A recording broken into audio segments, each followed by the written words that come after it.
Handa si Philippine National Police Chief Police General Nicolas Torre III para sa isang boxing match kay Acting Mayor Baste Duterte.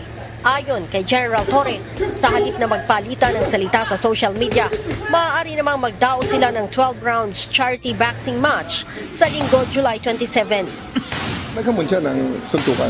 And well, sa atin naman, whether it's serious or not, sa atin, let's just put this on a better use. Kung yan ang gusto niya, madaling pagbigyan yan, boxing na lang para madaling iset up.